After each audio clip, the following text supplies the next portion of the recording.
ইচ্ছে হয়েছিল বৃষ্টির মধ্যে বারান্দায় বসে ১ কাপ গরম চা খাবো। কিন্তু চা বানিয়ে নিয়ে আসতেই দেখি যে বৃষ্টি পড়া শেষ হয়ে গিয়েছে।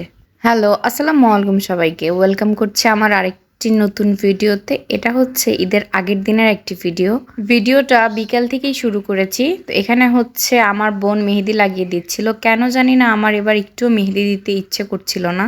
আমার বোন মেহেদি লাগিয়ে না দিলে এবার হয়তো আমার আর মেহেদি লাগানোই হতো না।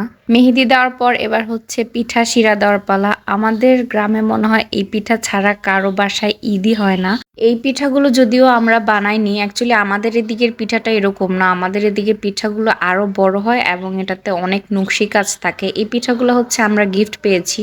আমরা যখন বাড়িতে থাকতাম তখন হচ্ছে পিঠা বানাতাম। এখন যেহেতু আমরা বাড়িতে থাকি না তাই হচ্ছে আর পিঠা বানাই না। এই পিঠাগুলো গিফট হিসেবে পেয়েছিলাম আমরা। এই পিঠাগুলো গিফট পাওয়ার পর আমাদের কাছে কিন্তু দেখতে খুবই ভালো লেগেছে। কারণ আমরা যেহেতু বড়, বড় পিঠা বানিয়ে বা খেয়ে অভ্যস্ত, তাই এই ছোট পিঠাগুলো আমাদের কাছে খুবই কিউট লেগেছে। এখানে হচ্ছে আমরা শুধু গুড় আর পানি দিয়ে এই শিরাটা করে নিই। তারপর হচ্ছে তেলটা গরম করে তেলের মধ্যে এই পিঠাটা ভালো করে ভেজে নেওয়ার পর হচ্ছে আমরা এই গুড়ের মধ্যে এই পিঠাটা দিয়ে নিই। তারপরই হচ্ছে রেডি টু ইট। এরপর হচ্ছে এই পিঠাগুলা ভেজে নিচ্ছি। এগুলাকে মেবি শিরিন্স পিঠা বলা হয়, যেটা শিরিন্স দিয়ে বানানো হয়। এই পিঠাগুলো কিন্তু খেতে অনেক নরম হয়। আমার কাছে ফুল পিঠার থেকে বেশি এই পিঠাগুলো খেতে ভালো লাগে।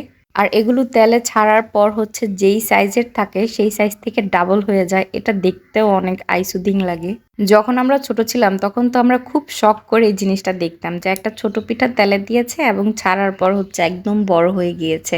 এরপর হচ্ছে পাতা পিঠা। পাতা পিঠাটাও কিন্তু সেম একই জিনিস, যে ছোট থাকে এবং তেলে দেওয়ার পর হচ্ছে একদম ফুলে এটা বড় হয়ে যায়।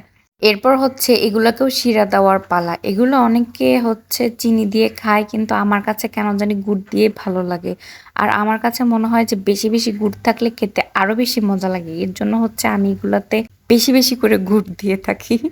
গুড় দিয়ে শেষ করে আমি হচ্ছে এখানে একটা খেয়েও নিচ্ছি। আসলে এগুলো গরম গরম খেতেই মজা লাগে। একটু ঠান্ডা হয়ে গেলে পরে আর খেতে ভালো লাগে না। এবার চলুন দেখি ঈদের দিন সকালবেলা থেকে আমাদের গরু কাটার প্রস্তুতি কেমন যায়। তো এখানে হচ্ছে সকালে সবাই নামাজ টামাজ পড়ে এসে রেডি গরু কাটার জন্য। সেই ছোটবেলা থেকে আমরা দেখি যে আব্বু কাকুরা নামাজ পড়ে এসে আমাদের বাড়ির সবাইকে ডাকে গরু কোরবানি দেখার জন্য। আমার বিয়ে যেহেতু রিলেটিভস এর মধ্যেই হয়েছে, তাই এগুলো দেখার সুযোগ বা সৌভাগ্য আমি এখনো পাই। গ্রামের দিকে কিন্তু এভাবেই সবাই কোরবানি দেখে। ঢাকাতে এই জিনিসটা হয় না।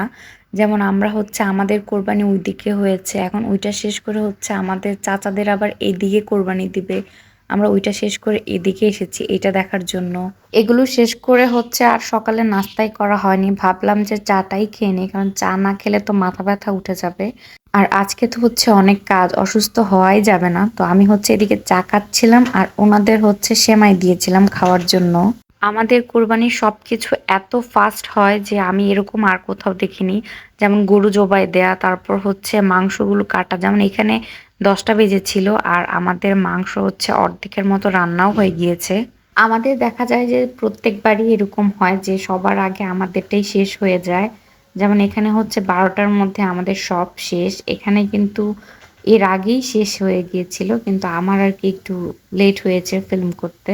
সো আজকের মতো এই পর্যন্তই। টাটা, বাই বাই, আল্লাহ হাফেজ।